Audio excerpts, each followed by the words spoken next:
Selamat sore ibu-ibu semuanya. Kalau hari ini kita memasuki hari libur, tepatnya disebut Hari Raya Korban. Dan hari ini saya mengajak semuanya untuk kita merenungkan satu bagian firman Tuhan, tidak lepas dari yang namanya tema-tema tentang korban.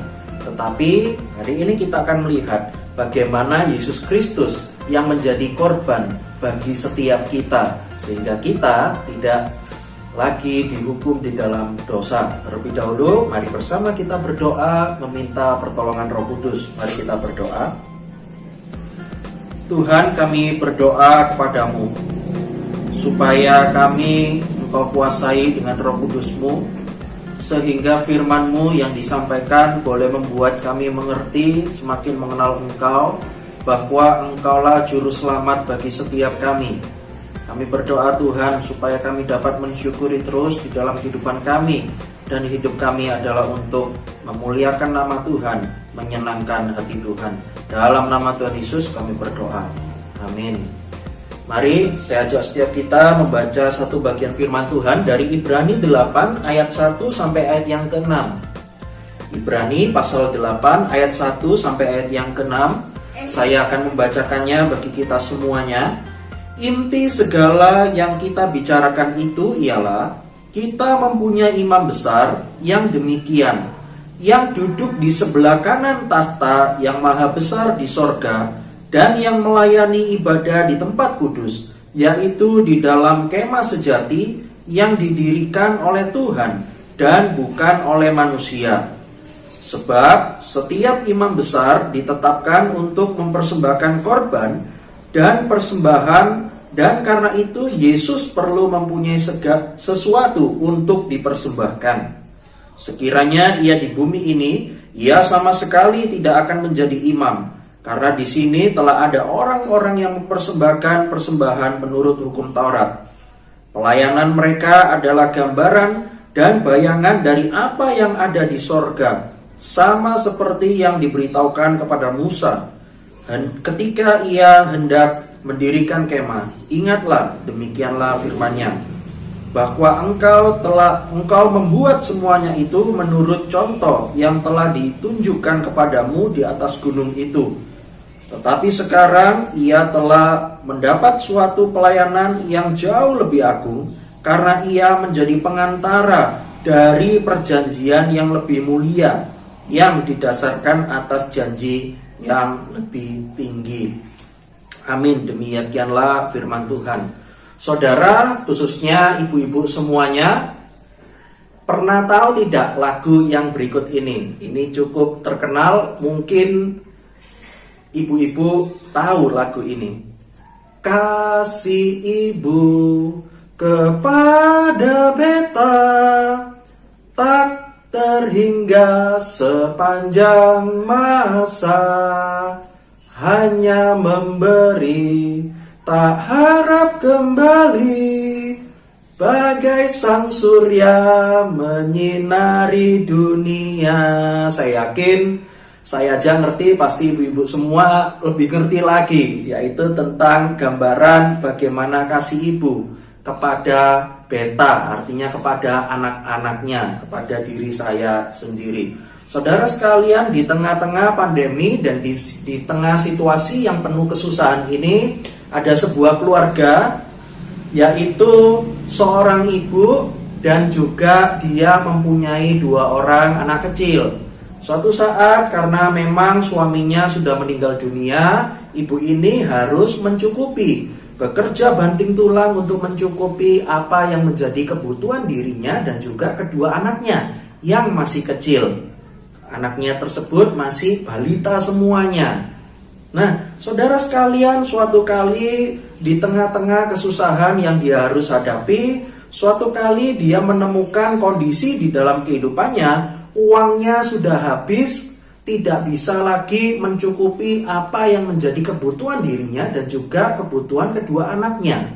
Saudara sekalian, suatu kali dia ini cuma punya 2 piring nasi, dan juga dia hanya punya 2 potong ayam. Saudara sekalian, ketika dia sudah masak nasi, taruh di dalam 2 piring tersebut, 2 potong ayam itu dia goreng, dia sajikan di atas meja makan. Suatu kali di dalam sebuah malam dia memanggil kedua anaknya, "Ayo nak, kita makan." Ya, anaknya bingung. Loh, ini kan kami bertiga, kok piring dan juga ayamnya cuma 2? Ayo kita bagi yuk. Nah, ternyata ibunya bilang, "Sudah nak, kamu saja yang makan. Ibu ndak lapar kok." Lalu anak tersebut bilang, "Oh, ternyata ibu ndak lapar ya. Saya sudah lapar loh."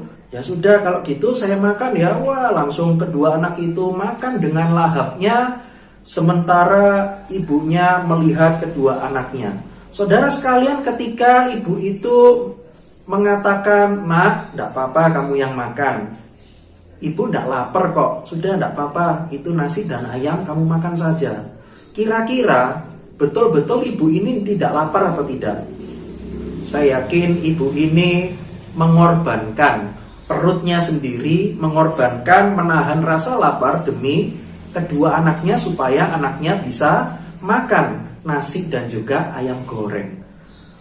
Tentu kita meyakini apa yang dilakukan oleh ibu ini merupakan suatu pengorbanan yang besar bagi kedua anaknya. Sementara ketika kedua anaknya makan nasi dan juga ayam goreng tersebut, dia berpikir bahwa, "Oh, tadi kan ibu saya bilang dia tidak lapar." Ya sudah, memang mungkin dia tidak lapar. Dia langsung makan nasi dan juga ayam tersebut tanpa lagi memikirkan rasa lapar yang harus dialami oleh ibunya ini. Seakan-akan anaknya itu sudah lupa, sudah tidak peduli lagi pengorbanan dan juga ibunya ketika menahan rasa lapar yang harus dia hadapi. Saudara sekalian, tentu kalau kita melihat keadaan manusia ini sedemikian seperti ini, Tuhan Yesus sudah berkorban bagi setiap kita, umatnya. Tetapi seakan-akan dan juga seringkali mungkin kita itu kadangkali melupakan apa yang sudah Tuhan berikan kepada setiap kita, apa yang sudah Tuhan Yesus lakukan bagi setiap kita ketika Tuhan Yesus datang ke dalam dunia dan akhirnya mengorbankan dirinya, memberikan penebusan bagi setiap kita. Seakan-akan kita lupa bahwa itu adalah pengorbanan yang sangat besar bagi setiap kita. Saudara sekalian, tadi ketika Ci Sisil dan juga Bu Rani di dalam menyampaikan lagu yang ketiga, mereka berdua memiliki sebuah kebingungan. Oh, Tuhan Yesus mencurahkan darahnya untuk apa ya? Nah, saudara sekalian, ternyata kalau kita melihat ketika Tuhan Yesus mencurahkan darahnya, itu bukan sekedar ingin menunjukkan bahwa dia ini adalah Allah, sungguh-sungguh mati dan dia bangkit. Ya, memang seperti itu, tetapi ada hal lain, yaitu untuk apa? Memberikan tebusan bagi setiap kita, sehingga kita yang percaya kepada Kristus, kita tidak lagi harus atau diwajibkan untuk mempersembahkan korban. Karena apa? Karena Yesus sendiri sudah menjadi korban yang sempurna. Saudara, tadi kita sudah membaca pasal 8. Nanti kalau di rumah membaca Ibrani pasal 9, berkali-kali penulis Ibrani itu memperlihatkan bahwa Yesus Kristus inilah adalah korban yang sempurna. Yesus Kristus inilah adalah anak domba yang sempurna, yang mencurahkan darahnya untuk setiap kita, sehingga sekarang tiap tahun kita tidak lagi memerlukan korban itu, artinya korban hewan itu. Karena apa? Kita sudah ditebus, lunas dibayar oleh anak domba Allah yang sempurna tersebut. Saudara sekalian, kalau kita melihat, ternyata kalau tadi di dalam ayat yang kita baca dari ayat 1 sampai ayat yang ke-6, kita melihat, coba saya membacakan lagi ayat yang pertama. Kita mempunyai imam besar yang demikian, yang duduk di sebelah kanan tahta yang maha besar di sorga, dan yang melayani ibadah di tempat kudus. Saudara sekalian, itu ternyata dari Tuhan. Kita melihat dari ayat 2b juga, itu semua dikerjakan oleh Tuhan. bukan dikerjakan oleh manusia. Maka kalau kita melihat, ternyata ketika umat berdosa, penyelesaiannya bukan dari manusia. Oh, manusia yang harus berinisiatif, mencari-cari cara demi keselamatan diri sendiri. Oh, mungkin saya harus berbuat baik mungkin ya, supaya saya selamat, untuk menutupi dosa-dosa saya. Mungkin ada orang yang berkata demikian. Wah, berjuang terus-menerus berbuat baik, berbuat ini, itu, dan sebagainya. Supaya apa? Dengan harapan perbuatan baik itu menutupi dosa-dosa saya. Mungkin ada yang bilang, oh saya kan berdosa, sudah tak timpakan ke seekor hewan. Jadi saya yang berdosa ditimpakan dosa dan pelanggarannya ke seekor hewan. Saudara, ini merupakan hal yang tidak masuk logika sebetulnya. Apa alasannya? Alkitab sendiri bilang bahwa kita ini berdosa. Tidak ada seorang pun yang berbuat baik, tidak ada seorang pun yang mencari Allah. Itu kata Paulus di dalam Roma pasal 3. Kalau demikian jahat, mana mungkin manusia itu bisa berbuat baik? Apalagi menurut standarnya Tuhan. Tidak mungkin, saudara, tidak mungkin sempurna. Dan juga hal itu tidak masuk logika. Karena apa? Nah, saya ambil contoh begini ya. Ketika kita mengendarai kendaraan, sepeda motor atau mobil, pernah tidak kita itu melanggar lalu lintas, lalu kita diprit polisi, kita ditilang? Misal saya ambil contoh, melanggar lampu merah. Seharusnya lampu merah berhenti, kita nyelonong terus. Wah, karena kita cepet-cepet. Wah, ternyata di depan ada polisi. Prit. Minggir, gitu ya. Waduh, cilaka gitu ya. Pak, saya sudah punya SIM, saya punya STNK. Kira-kira SIM STNK itu kan memang syarat kita mengendarai sebuah sepeda motor atau sebuah mobil. Kira-kira ketika kita punya STNK dan juga SIM, apakah ketika kita nerobos lampu merah kita bebas dari kesalahan tersebut? Enggak, saudara. Karena apa? Loh, kita melanggar kok. Nah, misal ya, wah ini Pak SIM dari STNK saya gitu ya. Wes ya, colno lah Pak, wong saya sudah punya SIM STNK kok. Saya pikir polisi yang baik dan juga genah, enggak mungkin lah. Oh iya ya, sudah wes jalan lagi. Enggak, saudara. Pasti apa? Ya, pasti mungkin ditilang gitu ya. Kalau polisi yang baik ditilang, enggak pakai uang damai gitu. Nah, enggak gitu ya. Nah, kira-kira ketika kita ditilang polisi, bisa tidak yang pertama kita menimpakan kesalahan itu ke orang lain? Saya yang salah, lalu polisi memberikan surat tilang bagi saya gitu ya. Bisa tidak kita akhirnya tengok kiri, tengok kanan, kita lihat, loh Pak, itu Pak, orang itu kok kayaknya kaya gitu ya. Bisa tidak kesalahan kita ditimpakan kepada orang lain tersebut? Itu loh Pak, mobilnya lebih bagus Pak, saya loh sepeda motor sudah butut, itu kan kaya, kasihan lah Pak saya, mendingan itu loh kaya, pasti bisa bayar. Bisa tidak seperti itu? Saya yang salah ditimpakan kepada orang lain. Saya pikir kalau polisi nuruti perkataan kita, polisi tersebut bodoh, saudara. Karena apa? Tidak masuk akal kalau saya yang salah lalu ditimpakan kepada orang lain. Apalagi ditimpakan kepada seekor hewan. Lalu juga mungkin kita berkata, sudah ya, saya tilang. Oke, nanti minggu depan kamu sidang. Oke, sidang. Waduh, sidang. Lalu ketika sidang, kita berkata, Pak, memang saya salah. Sekarang saya ikut sidang. Tapi loh Pak, coba lihat. Dalam seminggu ini ya, saya itu banyak berbuat baik. Ada pengemis di seluruh kota Banyuwangi ini, saya kasih beras 5 kilo. Lalu saya minggu lalu itu juga sudah menyumbang sembako atau paket sembako ke sebuah panti asuhan. Lalu ada sebuah gereja itu untuk pembangunan kurang uang. Saya sumbang uang saya untuk gereja tersebut. Saya lupa sudah berbuat baik. Maka sekarang saya dibebaskan ya Pak ya. Saya jangan dihukum lagi ya Pak ya. Saudara, apakah bisa seperti itu? Menutupi kesalahan dengan berbuat baik? Nggak bisa, saudara. Karena apa? Ya, mana bisa? Surat tilang digantikan kamu nyumbang panti asuhan, kamu nyumbang gereja, bantu pengemis dan sebagainya. Tentu hal ini tidak bisa dilakukan. Maka saudara sekalian, kita melihat ternyata di dalam ketidakmampuan manusia tersebut, maka yang dilakukan oleh Tuhan adalah Tuhan memberikan Yesus Kristus. Bahkan tadi kalau dikatakan di dalam ayat yang ke-6, Yesus itu di dalam dunia mendapat suatu pelayanan yang jauh lebih agung. Jauh lebih agung dibandingkan dengan siapa? Dibandingkan dengan imam besar perjanjian lama. Saudara, imam besar perjanjian lama melayani jemaat dengan memberikan korban.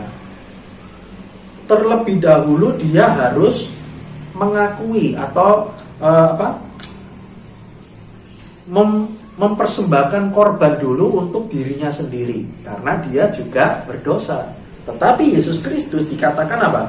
Dia ini imam besar, dia ini juga adalah korban itu sendiri yang sempurna. Saudara sekalian, ini merupakan bentuk kasih dan keadilan dari Tuhan. Pernah tidak kita ikut yang namanya EE?